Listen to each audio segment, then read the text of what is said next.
In the rugged mountains of Colorado, where cattle empires stretch across valleys as vast as small nations, and wealth can't always buy what the heart needs most, unfolds a story that will forever change how you view love, class, and the courage it takes to choose your heart over society's expectations.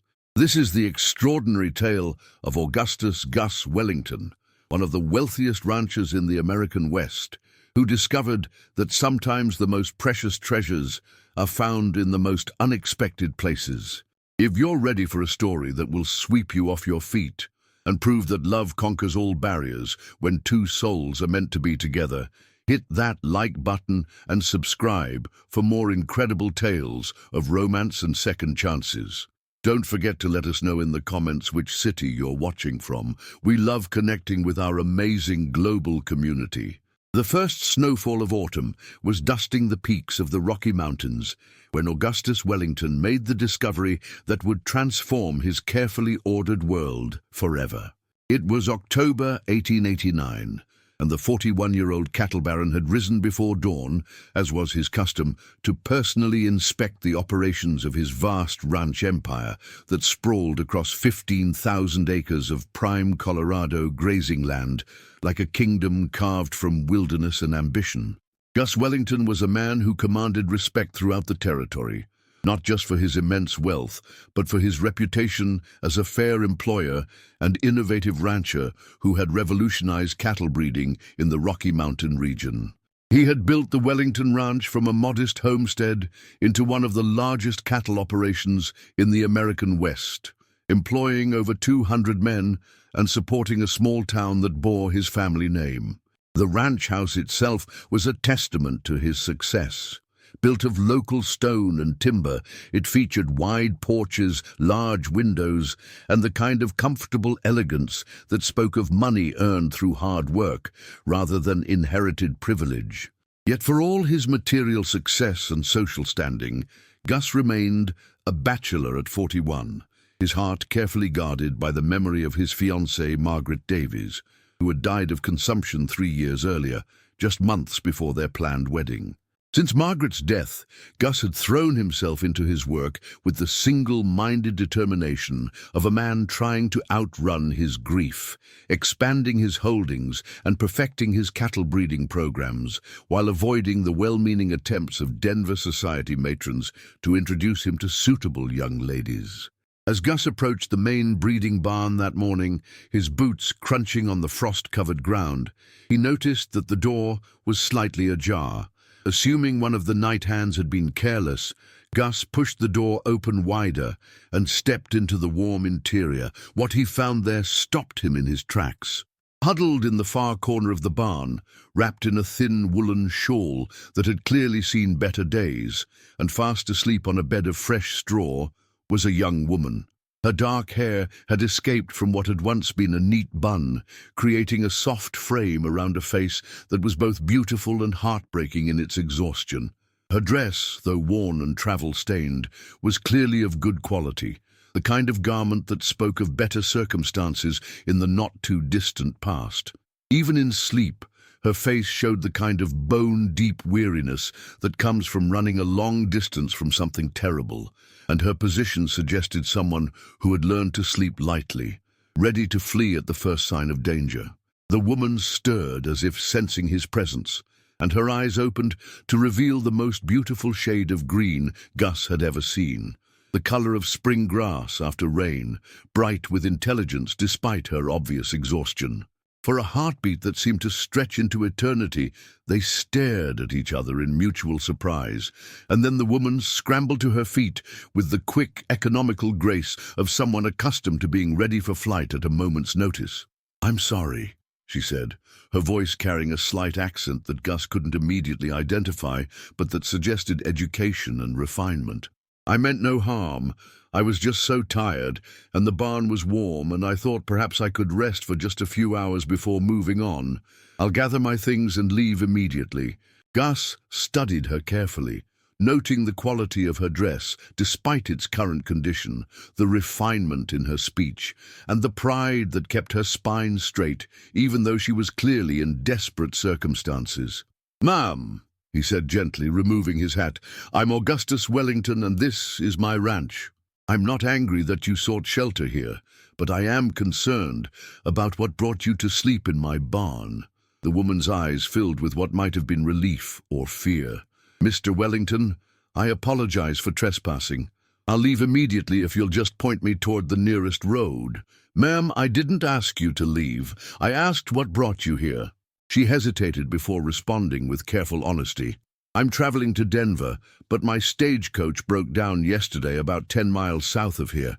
The other passengers continued on with a freight wagon that had room for people but not for luggage, and I chose to stay with my belongings rather than abandon them." Gus glanced around the barn and saw a small leather trunk and carpet bag tucked behind some hay bales, clearly everything this woman owned in the world. "And you walked 10 miles through the mountains with that luggage?" "I managed," she replied with admirable pride. "What's your name, if you don't mind me asking?" "Ah, Cordelia Hastings," she said, and something about the way she said it suggested there was more to that story. "Well, Miss Hastings, I think the first order of business is getting you a proper breakfast and a chance to clean up. Then we can figure out the best way to get you to Denver." Cordelia looked at him with surprise, as if kindness from strangers was something she'd learned not to expect. "Mr. Wellington, I appreciate your offer, but I don't have money to pay for meals or lodging." Gus felt something stir in his chest, a desire to protect this proud, beautiful woman who was clearly running from something but refusing to abandon her dignity. "Miss Hastings, hospitality isn't something we charge for in this part of Colorado. You're a guest on my ranch." As they walked toward the main house, Gus found himself studying Cordelia's profile and wondering about the circumstances that had brought such a clearly refined woman to sleep alone in a barn. Her posture spoke of good breeding and education, but her situation suggested someone who had fallen on hard times. The Wellington Ranch House was an impressive structure that reflected both Gus's wealth and his refined tastes. As they approached the front steps, Cordelia slowed her pace, clearly intimidated by the obvious signs of prosperity. "Mr. Wellington," she said quietly, "perhaps it would be more appropriate if I took my meals with your ranch hands." "Miss Hastings, you'll take your meals wherever I take mine, and that's at the dining room table." Mrs. Murphy, a formidable Irish woman in her 60s who had been managing the Wellington household since Gus's mother's death, took one look at Cordelia and immediately went into protective mode. "Saints preserve us," she muttered, bustling around Cordelia. "Look at you, child, half frozen and probably starving. Mr. Wellington, what were you thinking, keeping this poor girl standing here when she clearly needs food and rest?" "I was thinking the same thing, Mrs. Murphy. Would you please see that Miss Hastings has whatever she needs?" When Cordelia appeared for lunch, transformed by Mrs. Murphy's ministrations into a vision of understated elegance, Gus felt his breath catch. She wore one of his late mother's dresses, altered to fit her smaller frame, and her dark hair was arranged in a simple style that emphasized the classical beauty of her features. "Miss Hastings," he said, rising as she entered the dining room, "you look much improved." Over lunch, Gus learned more about his mysterious guest. Cordelia was 28, well-educated, and clearly from a family of some social standing. She spoke knowledgeably about literature, music, and current events, but she remained evasive about her personal circumstances. "Miss Hastings," Gus said as they finished their meal, noting how she had eaten with the careful restraint of someone who had learned not to take food for granted. "I hope you'll consider staying at the ranch for a few days while you decide on your next steps. The weather's turning cold, and traveling alone across the mountains in late autumn can be extremely dangerous, especially for a woman traveling without proper protection." Cordelia looked at him with those remarkable green eyes, and Gus could see her weighing her options with the careful calculation of someone who had learned that survival often depended on making the right choice quickly. "Mr. Wellington, your kindness is overwhelming, but I couldn't possibly impose upon your hospitality for days. Perhaps you could direct me to the nearest town where I might find transportation to Denver and suitable accommodations while I wait." "The nearest town is Wellington, which I built for my ranch employees and their families about 5 years ago.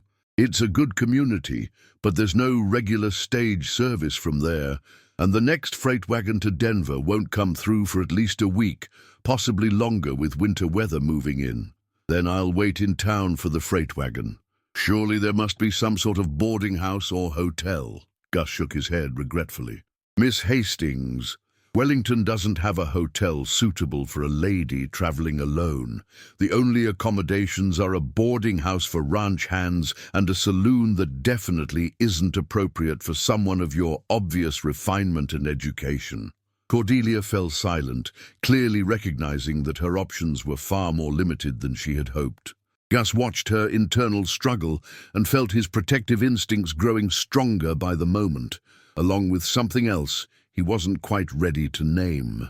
"What if I offered you employment?" he asked suddenly, surprising himself with the suggestion. "My previous housekeeper's assistant left to get married last month, and Mrs. Murphy has been complaining that she needs help managing the household, especially with the social obligations that come with running a ranch of this size. The position would include room and board, fair wages, and you could stay until you decide what you want to do next." Cordelia looked at him with surprise. "Mr. Wellington, you don't know anything about my qualifications or my background. I know that you're intelligent, well-spoken, and clearly capable of managing in difficult circumstances." What Gus didn't say was that the idea of Cordelia leaving the ranch was becoming unbearable. "I accept," Cordelia said quietly. "Thank you, Mr. Wellington. You've shown me kindness when I desperately needed it." "Udi," as Gus looked across the table at the woman who had literally fallen into his life, he had no idea that he had just made the decision that would transform his comfortable existence into the greatest love story of his life. Walls come down. 3 weeks after Cordelia's unexpected arrival, the Wellington Ranch had subtly transformed in ways that both surprised and delighted its owner. The main house, which had felt like a museum to his grief since Margaret's death, was once again filled with music, laughter, and the kind of domestic warmth that comes from a woman's touch. Fresh flowers appeared on tables, curtains were opened to let in sunlight, and the evening meals had become occasions for conversation rather than solitary reflection. Cordelia had proven herself invaluable to Mrs. Murphy, managing correspondence with cattle buyers and suppliers, organizing social functions for the ranch's business partners, and bringing an elegance to daily life that reminded Gus of his mother's finest qualities. She had a natural gift for organization and diplomacy, handling difficult personalities with grace and ensuring that the household ran smoothly, even during the busy autumn season when buyers came from across the territory to examine Wellington's prize cattle. But more than her practical contributions, it was Cordelia's presence itself that had begun to heal wounds in Gus's heart that he hadn't even realized were still bleeding. Her laughter at dinner, her thoughtful questions about ranch operations, her gentle way with the household staff, all of these small things had combined to make the Wellington Ranch feel like a home again, rather than simply a place of business.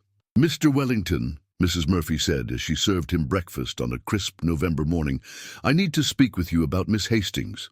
Gus looked up from his newspaper, immediately alert. "What about her? That girl's got troubles, deep ones, and she's carrying them alone. Last night I heard her crying in her room. Whatever brought her to your barn, it wasn't just a broken-down stagecoach." Gus had suspected as much. Despite Cordelia's remarkable adaptation to ranch life, he had noticed moments when she seemed to withdraw into herself, when her eyes would take on a haunted quality that spoke of painful secrets. "Has she said anything about her past?" "Nothing specific, but I've been managing households for 40 years, and I know the signs of a woman who's running from something. The way she startles when someone comes up behind her, the way she watches the road. That's a woman who's learned to be afraid." Their conversation was interrupted by Cordelia's entrance into the dining room, and Gus immediately noticed the shadows under her eyes. "Good morning, Miss Hastings," he said, rising. "I trust you slept well." "Very well, thank you." Cordelia replied, though her smile didn't quite reach her eyes. "Miss Hastings," he said as they finished eating, "I was planning to ride out to check on the winter pastures today.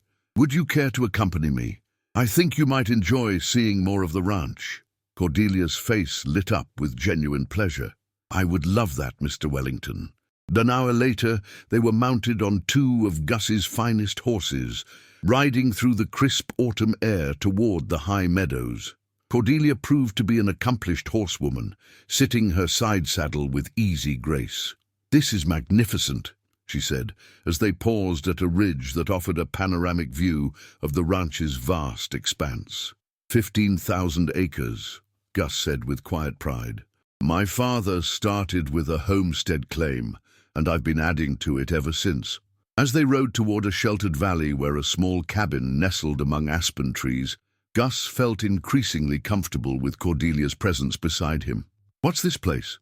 Cordelia asked. "A line cabin where the hands stay during winter roundups, but it's also where I come when I need to think." The cabin was simple but comfortable, with a stone fireplace and windows that offered stunning views of the surrounding mountains. As Gus kindled a fire, Cordelia explored the small space with obvious appreciation. "It's perfect," she said, settling into a chair near the fireplace. "Peaceful in a way that makes you feel like you could solve any problem. Is that what you need, Cordelia?" Healing? The use of her first name and the gentle directness of his question seemed to break through the careful walls she had built around her emotions. Her eyes filled with tears. "Gus," she said, using his name for the first time, "there are things about my past that you don't know, things that might change how you feel about having me here. Try me." Cordelia took a deep breath. "My name is Cordelia Hastings, but it wasn't always. I was born Cordelia Pemberton, daughter of Judge Harold Pemberton of Boston. 2 years ago, I married Vincent Hastings, a man my father chose for me because he was wealthy and socially prominent." Gus listened without interruption, sensing that she needed to tell her story completely. "Vincent was charming during our courtship, but after our marriage, he became controlling, then violent. He isolated me from my family and friends, controlled every aspect of my life, and when I tried to resist, he would—" She paused, unable to finish the sentence. "He hurt you?" "Yes. And when I finally found the courage to leave him, he threatened to use his connections to have me declared mentally incompetent and committed to an asylum. I had no choice but to run." Gus felt cold fury building in his chest. "How long have you been running?" 6 months. I've been traveling west, staying ahead of the private investigators Vincent hired to find me." Gus moved to kneel beside her chair, taking her hands in his. "Cordelia, you are safe here. Vincent Hastings will never hurt you again. Gus, you don't understand. He has money, connections, legal authority. If he finds me here, he could make trouble for you too. Let him try. This is Colorado territory, not Massachusetts. And if Vincent Hastings wants to claim you as his property, he'll have to go through me first." Cordelia searched his face. "Why? Why would you risk so much for someone you barely know?" Gus knew that his answer would change everything between them. "Because somewhere in the past 3 weeks, I've fallen in love with you. Because the thought of you leaving terrifies me more than any threat Vincent Hastings could pose." Cordelia's eyes widened with surprise, but also with relief. "Gus, I've been trying so hard not to feel anything for you, because I didn't think I had the right." "What's in your heart?" he asked gently. "What's in my heart is love for a man who showed me kindness when I desperately needed it, who gave me shelter and safety and the chance to remember who I used to be." As the sun set over the Rocky Mountains, casting the small cabin in golden light, Gus and Cordelia began planning a future that would require courage, determination, and the kind of love that could overcome any obstacle. Love under siege. Winter had settled over the Wellington Ranch when the telegram arrived that would test everything Gus and Cordelia had built together. It was January 1890, and the snow lay 3 feet deep when Ezra Collins, Gus's foreman, rode hard through the blizzard to deliver news that chilled them more than the mountain wind. "Boss," Ezra said as he stamped snow off his boots. "Got a telegram from town. There's strangers asking questions about a woman matching Miss Cordelia's description." Gus felt his blood turn to ice as he read the brief message. Vincent Hastings had apparently tracked his wife to Colorado and was offering a substantial reward for information about her whereabouts. "Where's Cordelia?" Gus asked Mrs. Murphy. "In the library, working on the accounts. That poor girl went white as snow when she heard Ezra ride up." Gus found Cordelia standing at the library window, staring out at the snow-covered landscape with the kind of stillness that comes from shock. "He's found me, hasn't he?" she said quietly. "His investigators have tracked you to this area, but that doesn't mean they know exactly where you are." Cordelia shook her head. "Gus, I won't let you be destroyed because of me. Vincent has resources that you can't imagine." "Cordelia, we've talked about this. I'm not going to let you face this alone. You don't have a choice." She moved to the desk and began gathering papers with the efficient movements of someone preparing to flee. "I'll leave tonight, before the storm gets worse." "Where will you go?" "It's the middle of winter and the mountain passes are snowed in. You'll freeze to death before you reach the next settlement. Then I'll die free instead of living as Vincent's prisoner." Gus crossed the room and pulled her into his arms, holding her against his chest. "Cordelia, listen to me. I love you. We face this together, or we don't face it at all." She pulled back to look at him, tears streaming down her face. "Gus, you don't understand what Vincent is capable of. He'll use his wealth to destroy everything you've built." Their conversation was interrupted by the arrival of Dr. James Thornfield, the territory's federal marshal, who had ridden through the storm to deliver a warning. "Gus," Marshal Thornfield said, "I thought you should know what's happening in town.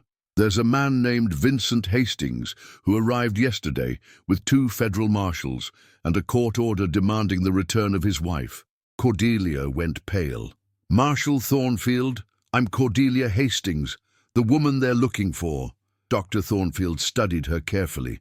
"Mrs. Hastings, your husband claims that you're mentally unstable and that you've been kidnapped by Mr. Wellington." "Those documents are fraudulent," Cordelia said firmly.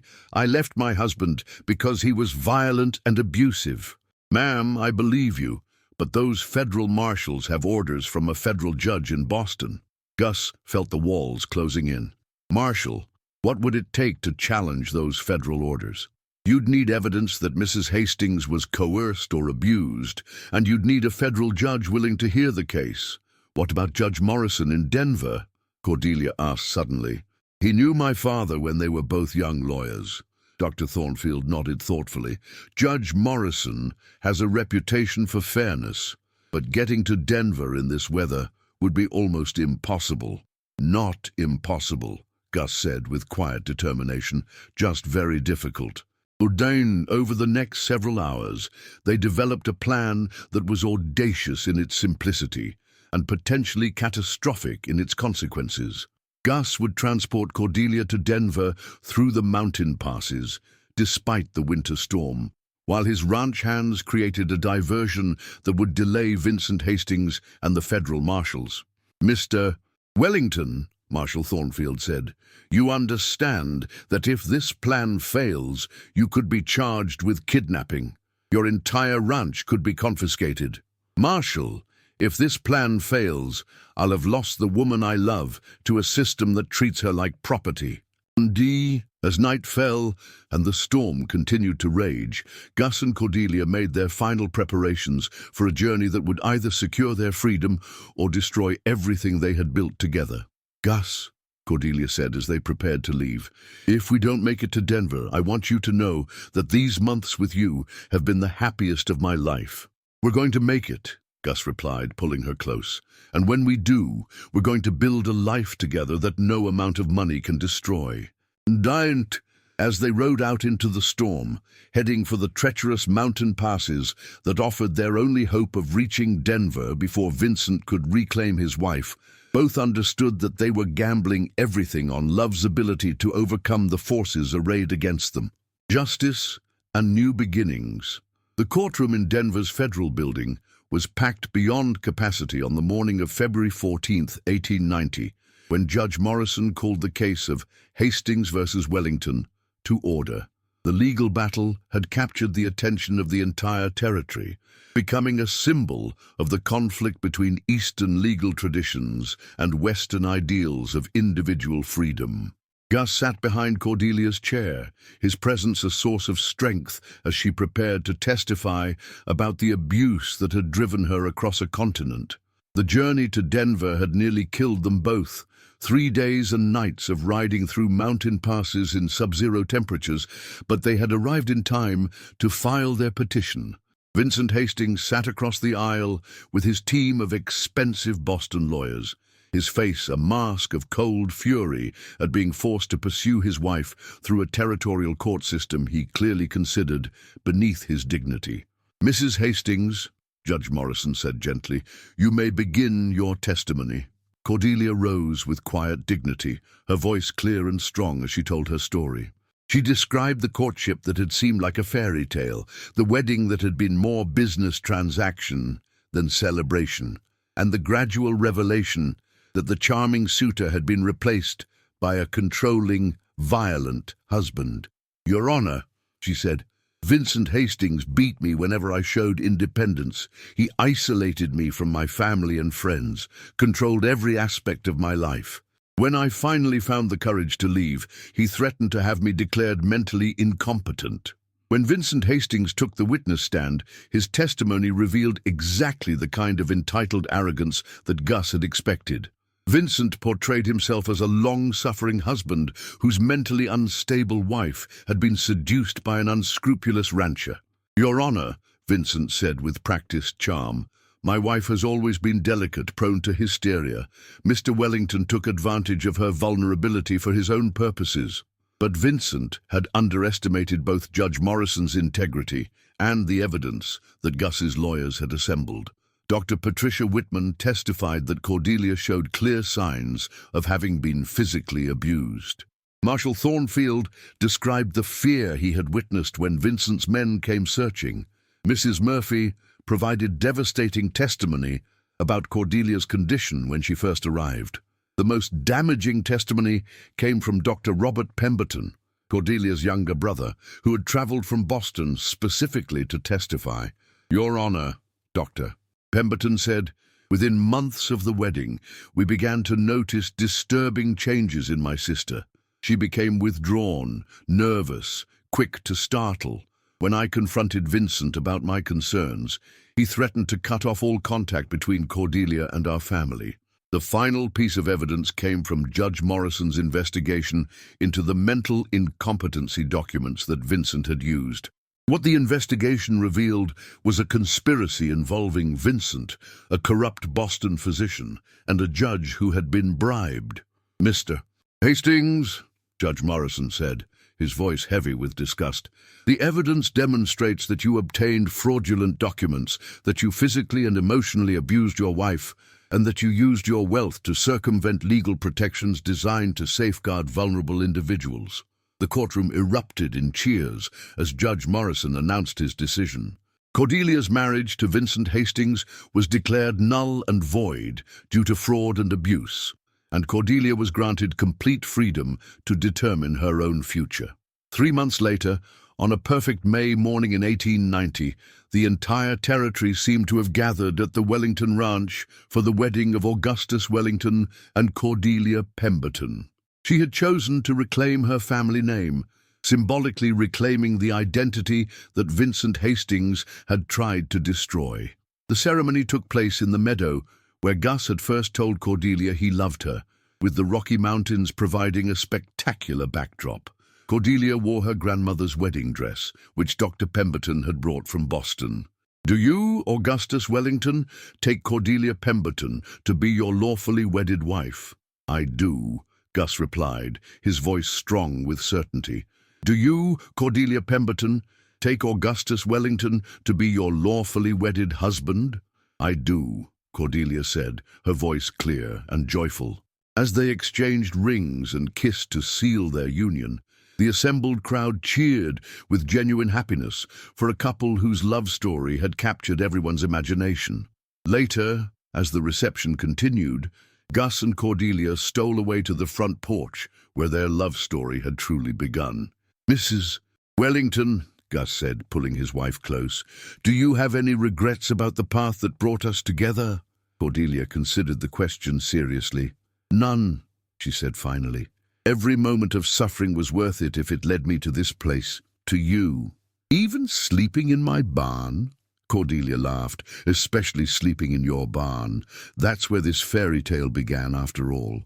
5 years later, as Gus and Cordelia stood on the same porch, watching their 3 young children play in the yard, they reflected on the incredible journey that had brought them to this moment of perfect contentment. "Do you ever wonder what would have happened if I hadn't found you in that barn?" Gus asked. "I prefer to think that we were always meant to find each other," Cordelia replied. "True love has a way of making itself known." As the sun set over their ranch and their children's laughter filled the evening air, Gus and Cordelia Wellington understood that sometimes the most precious treasures are indeed found in the most unexpected places. The story of Gus Wellington and Cordelia proves that sometimes the most extraordinary love stories begin in the most ordinary places, like a barn on a cold autumn morning. What started as a wealthy rancher's simple act of kindness became an epic tale of love conquering social barriers, legal obstacles, and the kind of evil that money and power can create. Today, the Wellington Ranch stands as one of Colorado's most successful agricultural operations, managed by descendants whose love story has become legendary throughout the region. The barn where Cordelia first sought shelter has been preserved as a monument to the power of compassion and the miracles that happen when we choose kindness over suspicion. But perhaps the most important lesson from their journey is this: when we open our hearts to those in need, when we choose love over fear and courage over comfort, we don't just change someone else's life, we transform our own. Gus thought he was simply offering shelter to a stranger. Instead, he found the love that would define the rest of his life. If this incredible story of love, conquering all obstacles, touched your heart, please hit that like button and share it with someone who believes in the power of true love to overcome any challenge. Subscribe for more amazing tales that prove romance isn't dead, and that fairy tale endings are possible when 2 hearts are brave enough to fight for each other. Don't forget to let us know in the comments which city you're watching from. Have you ever found love in an unexpected place? Share your story in the comments below. Your experience might be exactly the inspiration someone else needs to believe in the magic of true love finding a way.